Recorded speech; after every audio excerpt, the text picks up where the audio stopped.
Hello homeowners, Brian Schwatka here, Realtor and creator of the Or Go Homeowner system.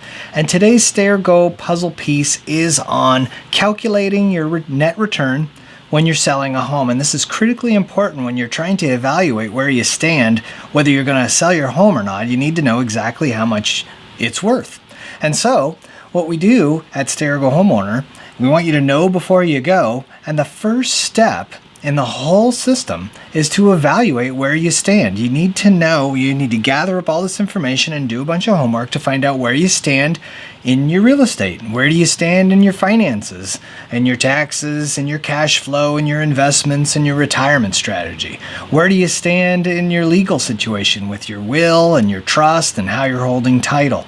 And where do you stand in your health and your safety today and going forward? And also, where your social and emotional well-being. We need to evaluate where we stand in all these areas way before we decide, to explore our options and then execute on a plan.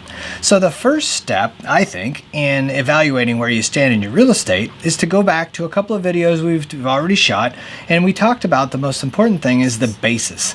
How much did you pay for your home? In this example, $100,000. And how much are you going to sell your home for? That's what we're talking about here today. We need to know the actual selling price. So in this example, $1 million. Now the difference between the basis and the sales price is your gain. And we love our gain. We don't like our taxes on the gain.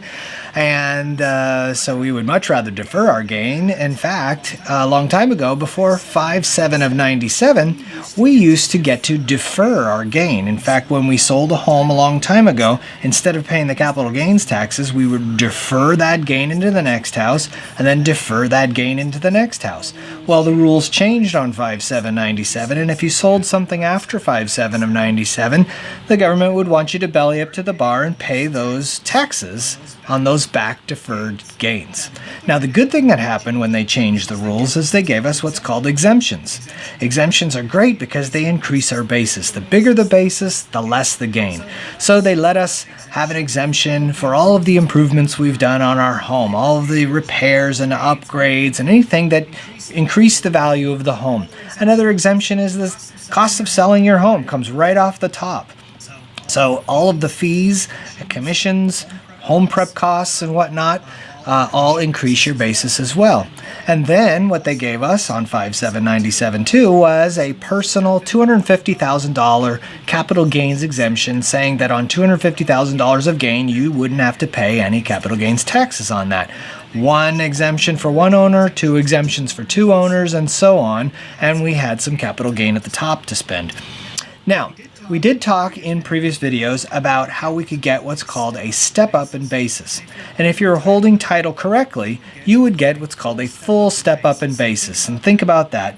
Unfortunately, it has to happen when an owner passes away.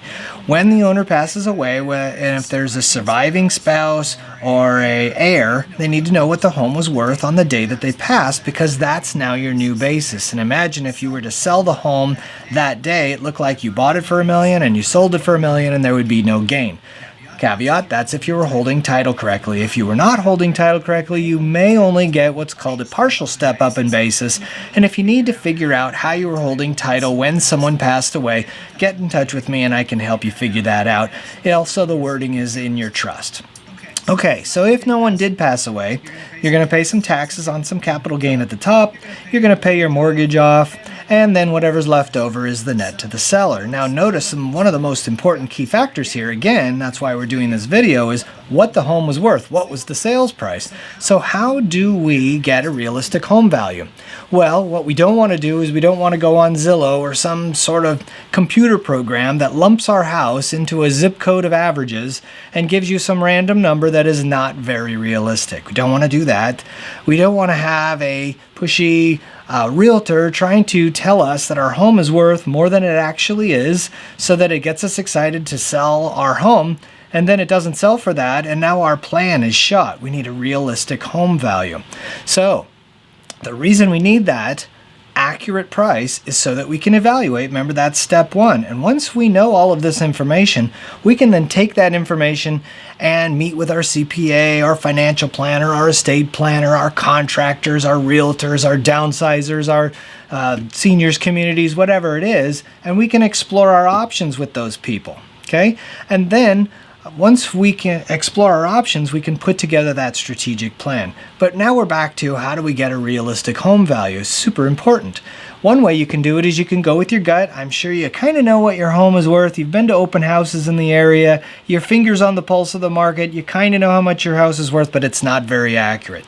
The next thing you can do is you can do a formal appraisal. They're about $400. And caveat here, if a homeowner did pass away in the past, you're going to need to get a backdated appraisal.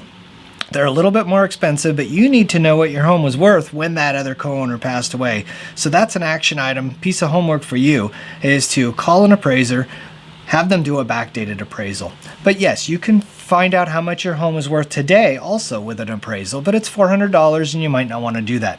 Another way of trying to find a realistic home value is to get a comparative market analysis, and realtors can do that for you. Hopefully you just tell them, hey, I don't want a pie in the sky price. I want the actual price of what you think my home is worth. I'm not even gonna sell it, but I just need this information.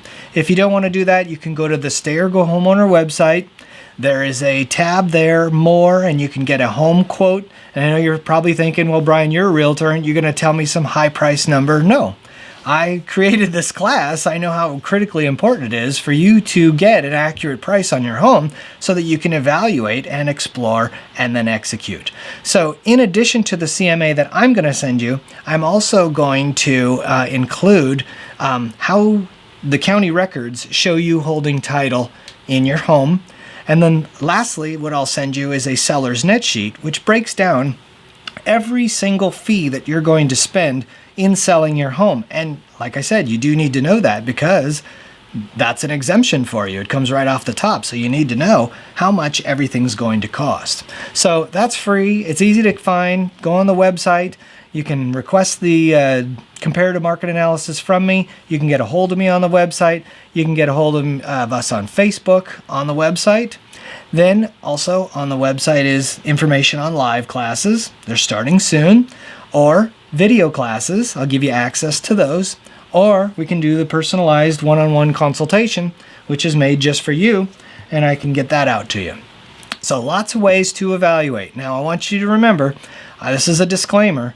I'm a realtor. I'm not a financial planner or a CPA or an estate planner or any of those people. Okay, what I'm doing is getting you thinking, okay, about getting you prepared to meet with those people.